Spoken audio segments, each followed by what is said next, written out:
सभी साथियों को नवबुद्धाई और जय भीम। मित्रों, आज मैं आप सबके समक्ष एक नई कहानी लेकर आया हूँ और कहानी का शीर्षक है माता पिता को किसी पूजा से कोई मतलब नहीं है, उन्हें तो अच्छी सेवा से मतलब है और हमें उनकी पूजा करने की बजाय उनकी जीवित रहते हुए सही से देखभाल करनी चाहिए और उनके हर इच्छा को पूर्ण करने का प्रयास करना चाहिए। कहानी इस प्रकार है कि एक समय की बात है, एक चक्रवर्ती सम्राट हुआ करते हैं और वो अपने राज्य के अंदर मूर्ति पूजा पर पूरी तरह से रोक लगा देते हैं। उनका आदेश होता है कि नगर में कोई भी व्यक्ति मूर्ति पूजा नहीं करेगा, मूर्ति के आगे न तो भोग लगाएगा न किसी प्रकार का दिखावा करेगा।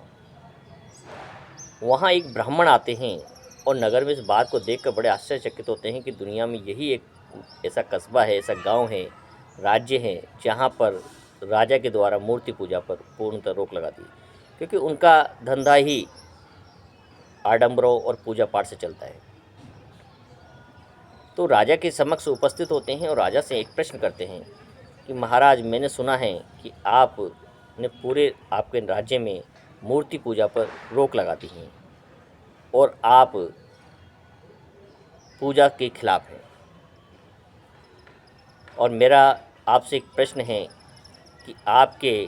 संग्रहालय में जो आपके बुज़ुर्ग माता पिता, स्वर्गवासी माता पिता की जो तस्वीर लगी हुई हैं, उन पर आप एक बार थूक कर बता दीजिए कि आप उनकी पूजा नहीं करना चाहते हैं, और यदि आप थूकने में कामयाब हो गए तो मैं मान लूँगा कि आपका निर्णय सही है।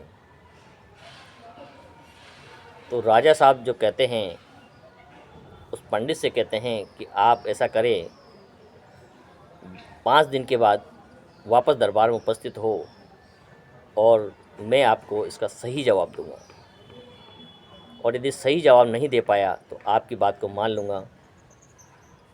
और मूर्ति पूजा को प्रारंभ कर दूंगा, और आपको भी ये साबित करना होगा कि मूर्ति पूजा करना अनिवार्य क्यों है। ब्राह्मण अपने घर चला जाता है और जो महाराज होते हैं वो अपने सैनिकों को आदेश देते हैं कि उस ब्राह्मण के माता पिता को उठा करके लाया जाए और कैदगाह में डाल दिया जाता है। राजा उसके माता पिता को उठा करके अपने कैदगाह में हिरासत में डाल देते हैं, और जैसे ही प्रातः उस ब्राह्मण को पता चलता है उसके माता पिता गायब है और 2 दिन से वो उसे ढूंढ रहा है, लेकिन उनका कोई अता पता नहीं है। दौड़ा दौड़ा वो ब्राह्मण उसी राजा के दरबार में उपस्थित होता है और अपनी व्यथा बताता है कि महाराज, मेरे माता पिता को किसी ने अगवा कर लिया है और मैं बड़ा परेशान हूँ। तो राजा साहब कहते हैं कि इसमें परेशान होने की क्या बात है, आपके घर में आपके माता पिता के सुंदर चित्र हैं, इन चित्रों पर अच्छे से अच्छा भोजन चढ़ाइए, अच्छे से इन चित्रों को स्नान करवाइए और अच्छे से मंत्र बोलकर इनका जो संतुष्टि करने का प्रयास कीजिए, जो भी ये चाहते हैं वो इन्हें उपलब्ध कराइए, क्योंकि आपके मंत्रों में वो ताकत है कि जो स्वर्ग में भी भोजन को पहुंचा सकते हैं। जिस प्रकार श्राद्धों में आप लोगों को कहते हैं कि जो आप श्राद्ध में देंगे ब्राह्मण को, वो भोजन आपके पूर्वजों तक पहुंचेगा, तो आपको तो चिंतित होने की आवश्यकता ही नहीं है। ब्राह्मण गिड़गिड़ाने लगता है, रोने लगता है, कहता नहीं, ये कैसे संभव है कि मैं अपने माता पिता की पूजा करूं, चित्रों पे प्रसाद चढ़ाऊं और वो मेरे माता पिता तक पहुंच जाएं और वो प्रसन्न हो जाएं, ये संभव ही नहीं है। तो राजा साहब वही बात उससे पूछते हैं कि अब तुम्हें कैसे साबित कर सकते हो कि मूर्ति पूजा कर लेने मात्र से, माता पिता के भोग लगा देने मात्र से उनकी आत्माएं प्रसन्न हो जाती हैं या उनका को संतुष्टि हो जाती हैं, जो भोजन आप उन्हें खिलाते हैं प्रसाद के रूप में वो उन तक पहुंच जाता है। तो ब्राह्मण ये कहता है, स्वीकार करता है कि महाराज ऐसा कदापि संभव नहीं है। ये तो हमने केवल अपने व्यापार, अपने रोज़गार, अपने पेट के खातिर इस प्रकार के आडंबरों को दुनिया के सामने पेश कर रखा है। कृपया करें आप मेरे माता पिता का पता लगाएं। तो महाराज कहते हैं कि आपके माता पिता मेरे ही कैदगाह में, तहखाने में बंद हैं, और मैं यही साबित करना चाहता हूँ कि आपके मंत्रों में कितनी ताकत है कि आप उन तक अपना भोजन क्या मंत्रों से पहुँचा सकते हैं। तो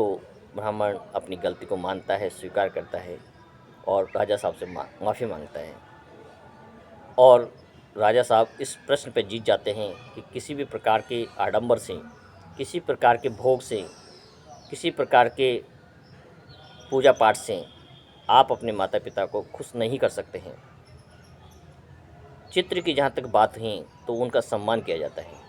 जो राजा ने अपने माता पिता के चित्र लगा रखे थे वो एक सम्मान के लिए लगा रखे थे, न कि पूजा पाठ के लिए,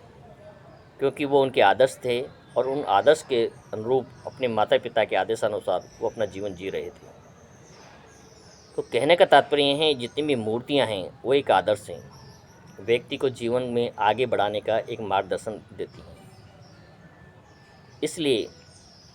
ये बिल्कुल सत्य है, यदि आप अपने माता पिता को प्रसन्न रखेंगे, जीते जी उनकी हर इच्छा का ध्यान रखेंगे, जो भी वो भोजन चाहते हैं वैसा भोजन उन्हें कराएंगे, जहाँ भी वो यात्रा करना चाहते हैं वो यात्रा उनको कराएंगे, उनके साथ बैठ करके समय बिताएंगे, तो आपके माता पिता को अधिक खुशी होगी और उस समय उनके मन से, दिल से जो दुआ निकलेगी वो आपको फलीभूत होगी। और यदि आप सोचते हैं कि इन सब की कोई आवश्यकता नहीं है, मरने के बाद बड़ा अनुष्ठान करा देंगे, बड़ा भोग करा देंगे, बड़ा मृत्यु भोज करा देंगे और उससे आपके माता पिता की आत्मा संतुष्ट होगी, तो आप बहुत बड़ी गलतफहमी में और समाज को अंधकार की ओर ले जा रहे हैं। तो हमें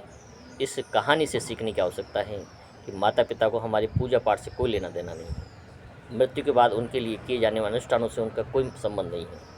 असली जो हक है उनका, वो जीवित रहते हुए हम उन्हें दे सकते हैं। इसलिए सदैव अपने जीवन में अपने माता पिता का सम्मान करें, उनके साथ समय गुजारें, उनकी इच्छाओं का ध्यान रखें और हर